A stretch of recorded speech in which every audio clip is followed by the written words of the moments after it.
Hello my dear students, welcome to Ankit sir online classes. कैसे हैं students आप सभी? आशा है सभी अच्छे होंगे। तो स्टूडेंट्स, जैसा मैंने आप सभी को बता रखा है कि आप लोगों का यूपीपीसीएल जेई का जो सिलेबस है उसके बारे में डिस्कस करेंगे। उसी के साथ साथ हम जो रीजनिंग का हमारा सिलेबस है उसका हर एक टॉपिक को एक एक करके सभी पर शॉर्ट वीडियो हमें बनानी है, छोटी छोटी वीडियो, जिससे कि पूरा टॉपिक हमारा डिस्कस हो जाए, किस किस टाइप के क्वेश्चंस हमारे एग्जाम में आते हैं। क्लियर है?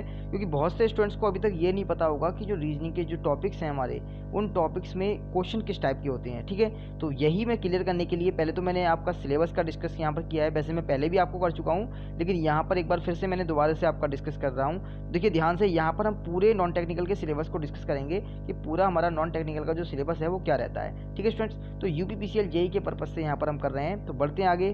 तो स्टूडेंट्स, सबसे पहले देखिए यहाँ पर बात करते हैं हम जनरल नॉलेज के बारे में। तो जनरल नॉलेज हो और जनरल अवेयरनेस, यानी दोनों का ये सभी सब आपका समझ गए होंगे क्या होता है स्टूडेंट्स। यहाँ पर आपका सभी कुछ आता है, जैसे कि इंडियन हिस्ट्री, ठीक है, यानी हिस्ट्री से संबंधित यानी इतिहास आपका आता है। कॉन्स्टिट्यूशन आता है, ठीक है, संविधान। इकोनॉमी यानी कि जो अब अर्थव्यवस्था है उसके बारे में पूछा जा सकता है। ठीक है, करंट अफेयर्स यानी कि जो आपकी करंट अफेयर्स है लगभग 1 ईयर की आपकी लगभग पूछी जा सकती है। ठीक है, पिछले साल की और आपकी इस साल तक की ये करंट अफेयर्स पूछी जा सकती है। साथ ही साथ इंडियन वर्ल्ड ज्योग्राफी आपसे पूछी जा सकती है। ठीक है, भूगोल यानी कि, और यहाँ पर देखिए events related to India and its neighbouring countries. तो स्टूडेंट्स, यहाँ पर कुछ जो देश हैं अपने भारत के, ठीक है, भारत से संबंधित, तो उनके बारे में भी आप मतलब यहाँ पर पूछा जा सकता है। ठीक है, उससे संबंधित भी क्वेश्चन बनते हैं। तो ये आपका क्या है, सब जीके का पार्ट है। साथ ही साथ आपकी जनरल पॉलिटी बनती है, यानी कि जो राजनीति है, ठीक है, उससे संबंधित भी कुछ क्वेश्चन बनते हैं। अब यहाँ पर देखिए इंडियन कल्चर एंड हेरिटेज, यानी कि इससे संबंधित भी आपका क्वेश्चन बनेगा। जो भी इंडियन की कल्चर से संबंधित यानी हेरिटेज से संबंधित सारा का सारा यहाँ पर भी स्टूडेंट्स क्वेश्चन आपसे पूछे जा सकते हैं। ठीक है, बात करेंगे साइंस एंड टेक्नोलॉजी। साइंस में देखिए आपका सारा कुछ आता है, यानी कि आपको पता होगा, जैसे कि अगर देखा जाए तो आपका फिजिक्स है, केमिस्ट्री है, बायो है। ठीक है, साथ ही साथ इन्वायरमेंटल साइंस है, कंप्यूटर साइंस है, सारा कुछ ही साइंस में आता है। तो ये सभी का सभी स्टूडेंट्स आपका ये साइंस के मतलब कैटेगरी में हो गया। तो यानी ये रहा आपका जनरल नॉलेज का और अवेयरनेस का आपका सिलेबस। क्लियर है स्टूडेंट्स? तो अब आगे बढ़ते हैं हम अपने नेक्स्ट सिलेबस पर। तो ये सिलेबस हमारा यहाँ पर जनरल नॉलेज का रहने वाला है, जो कि आपको, ठीक है, इसकी क्लास भी मैं देखूंगा प्रोवाइड करने की, लेकिन फिलहाल अभी आप लोग जो रीजनिंग की क्लास चल रही है पहले उसी पर फोकस करते हैं। तो देखिए स्टूडेंट्स, बात करते हैं रीजनिंग पर। अब तो रीजनिंग पर शुरुआत करते हैं। तो यहाँ पर ध्यान से समझना है। सबसे पहले देखिए सीरीज। तो सीरीज आप सभी समझ गए होंगे, यानी श्रृंखला। ठीक है, बात करेंगे स्टूडेंट्स, तो जो आपका अल्फा न्यूमेरिक सीक्वेंस, यानी कि जो आपका पजल टाइप से, यानी जो लेटर होते हैं अल्फ़ाबेट्स, उनसे संबंधित आपका पजल बनता है, तो उससे संबंधित क्वेश्चन आते हैं। ठीक है, कैसे क्वेश्चन आते हैं जब मैं आपको कराऊंगा तो आपको खुद ब खुद पता चल जाएगा। आगे बात करते हैं number ranking and time sequence, यानी जो नंबर रैंकिंग, आपका रैंक यानी किसी व्यक्ति की रैंक के बारे में पूछा जा सकता है, तो इस टाइप के क्वेश्चन बनते हैं। ठीक है, तो इससे संबंधित भी हम वहाँ पर डिस्कस करेंगे। ठीक है, एक एक टॉपिक को हम पहले पुट करेंगे यहाँ से, और एक एक टॉपिक को एक्सप्लेन करेंगे काफ़ी अच्छे से। बात करते हैं आगे, तो clock and calendar. Clock and calendar यानी कि आप सभी जानते होंगे अच्छे से। बाकी आगे बात करते हैं सिचुएशन रिएक्शन टेस्ट। तो इसका मतलब क्या हुआ? इसका मतलब यह है कि कोई भी सिचुएशन में आपसे पूछा जाएगा कि आप क्या डिसीजन ले सकते हैं। ठीक है, पहले कौन सा डिसीजन लेंगे। मान लीजिए अगर मैं आपसे कहूँ कि भाई रास्ते में कोई पेशेंट है, ठीक है, उस पेशेंट का एक्सीडेंट हुआ है, तो आप सबसे पहले क्या करेंगे? तो आप क्या करेंगे? Call the ambulance. ठीक है, पहले एम्बुलेंस को बुलाएंगे, ठीक है, उसके बाद उसे हॉस्पिटल में एडमिट कराएंगे, उसका ट्रीटमेंट होगा। यही तो एक प्रोसेस होता है। तो इसी टाइप से यहाँ पर आपसे पूछा जाता है कि आपके सामने कई सारे ऑप्शन होते हैं, तो वहाँ पूछा जाएगा इसे सीक्वेंस से लगाना है, अरेंज करना है। तो भाई यही आपका होता है सिचुएशन रिएक्शन टेस्ट। ठीक है, आगे बात करते हैं स्टेटमेंट एंड आर्ग्यूमेंट्स है, ठीक है, क्लासिफिकेशन है, कोडिंग डिकोडिंग है, अर्थमेटिकल रीजनिंग। अर्थमेटिकल रीजनिंग में देखिए क्या आता है, बाकी सभी तो जानते हैं आप, स्टेटमेंट आर्ग्यूमेंट्स जानते हैं, तर्क वाले क्वेश्चन होते हैं, क्लासिफिकेशन जानते हैं जो कि वर्गीकरण होता है, कोडिंग डिकोडिंग जानते होंगे अच्छे से। ठीक है, अर्थमेटिकल रीजनिंग में आते हैं आपके जैसे एज वाले क्वेश्चन है, या कोई भी आपके मैथमेटिकल जो क्वेश्चन आते हैं वो इसमें आएंगे। ठीक है, आगे बात करते हैं मैथमेटिकल ऑपरेशन। तो मैथमेटिकल ऑपरेशन भी आप सभी जानते होंगे। बात करते हैं इंटरेस्टिंग, ठीक है, इंसर्टिंग द मिसिंग करेक्टर, यानी कि इसमें आपका कोई भी एक मिसिंग करेक्टर आपका छूटा हुआ होगा, या मिसिंग नंबर भी बोल सकते हैं हम। ठीक है, तो इस टाइप से आपके क्वेश्चन बनेंगे। लॉजिकल सीक्वेंस ऑफ वर्ड, यानी कि आपको जो अल्फाबेट्स के अकॉर्डिंग आपको अरेंज करने के लिए दे सकता है। ठीक है, तो इस टाइप के क्वेश्चन बनेंगे। ठीक है, साथ ही साथ मैंने सामने हिंदी भी लिख रखी है, आप लोग यहाँ पर देख सकते हैं। चलिए आगे बढ़ते हैं स्टूडेंट्स।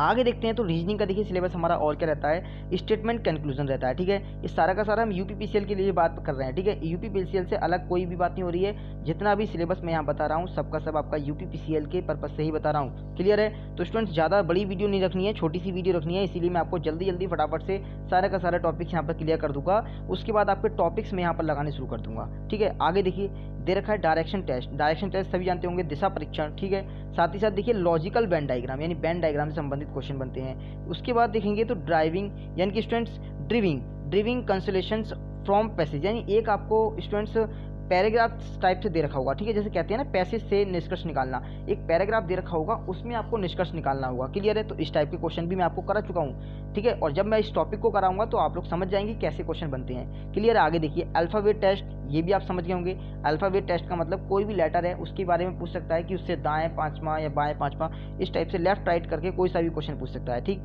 एलिजिबिलिटी टेस्ट यानी कि आपका, ठीक है, एलिजिबिलिटी टेस्ट पर यानी कि पात्रता परीक्षण, ये भी आपसे पूछा जा सकता है। कैसे क्वेश्चन बनते हैं इसके बारे में बात करेंगे। डाटा सफिशिएंसी, तो स्टूडेंट डाटा सफिशिएंसी यानी डेटा पर्याप्त है, तो इसमें स्टूडेंट्स क्या आता है, इसमें आपके डेटा से संबंधित जैसे कोई भी नंबर से संबंधित जो क्वेश्चन आते हैं वो सब इसी के अंतर्गत लेते हैं। ठीक है, आगे बात करते हैं यहाँ पर थीम डिटेक्शन। ठीक है, ये थीम डिटेक्शन भी आपका आएगा। लॉजिक, यहाँ पर देखिए तर्क के बारे में बात करेंगे। एनालॉजी है और है पजल टेस्ट। तो भाई सभी यहाँ पर टॉपिक्स जितने भी हैं आप सभी के सभी मैं आपको डेली यहाँ पर जो प्रैक्टिस सेट लगा रहा हूँ यहाँ सारे क्वेश्चन मिक्स होकर चल रहे हैं। आप लोग ये ना सोचें, देखिए मुझे पता है कुछ स्टूडेंट्स ये सोचेंगे कि क्वेश्चन वही के वही चल रहे हैं या कभी कभी कुछ क्वेश्चन रह जाते हैं। तो मैं आपको बताऊं आपके टोटल टॉपिक्स यहाँ पर अगर मिलाए जाएं तो लगभग 20 से 25 टॉपिक बैठेंगे। अब भाई एग्जाम में आपके बल्कि ज़्यादा ही बैठ सकते हैं, 30 भी हो सकते हैं टॉपिक्स, है ना, लेकिन एग्जाम में आपके कुल 20 क्वेश्चन आते हैं। अब यहाँ पर भाई मैं सभी टॉपिक्स जितने भी हैं आपके एक साथ नहीं ले सकता, तो किसी टाइम में किसी क्वेश्चन को हटाकर कोई दूसरा क्वेश्चन रखता हूँ, यानी टॉपिक्स आपके सारे कवर कर रहा हूँ। बस इतना है कि डेली आपके सभी के सभी क्वेश्चन कंटिन्यू नहीं हो पा रहे, तो इसलिए कुछ क्वेश्चन कहीं पर आते हैं, कुछ कहीं पर आते हैं। अब जैसा भी मैं टाइम के अकॉर्डिंग देखूंगा आपका थोड़ा टाइम और बढ़ा दूंगा और हो सकता है थोड़ा क्वेश्चन के नंबर बढ़ा दूंगा। 25 क्वेश्चन होते हैं, 30 क्वेश्चन कर दूंगा। ठीक है, तो जैसा भी होगा टाइम के अकॉर्डिंग आपका क्वेश्चन कर दिया जाएगा। ठीक है स्टूडेंट्स, आगे बढ़ते हैं। देखिए नेक्स्ट बढ़ती हैं तो ये रहा हमारा जनरल हिंदी का। ठीक है, जनरल हिंदी भी इसमें पूछी जाती है। जनरल हिंदी में बात करेंगे तो क्या भाई वाक्यांश पूछा जाता है। वाक्यांश यानी कि आपके सामने जो पैराग्राफ होता है उससे संबंधित क्वेश्चन बनते हैं। वाक्यांशों का अनुवाद, ठीक है, वाक्यांशों का अनुवाद करने के लिए कहते हैं, यानी ट्रांसलेट करने के लिए, रिक्त स्थान भरने के लिए। क्लियर है स्टूडेंट्स, सभी के सभी आपको पता होगा। बात करेंगे व्याकरण, तो ग्रामर जो होती है हमारी उससे संबंधित क्वेश्चन बनते हैं। जैसे मैंने यहाँ पर ग्रामर यानी कि जो आपका आ गया है उसमें अलग अलग नहीं किया गया है, यानी अलग अलग ना बताकर सिर्फ एक ही जगह कंबाइन कर दिया है व्याकरण। भाई व्याकरण में सभी कुछ होता है। ठीक है, संधि विच्छेद वगैरह जो भी कुछ है सारा कुछ इसी में आता है। ठीक, आगे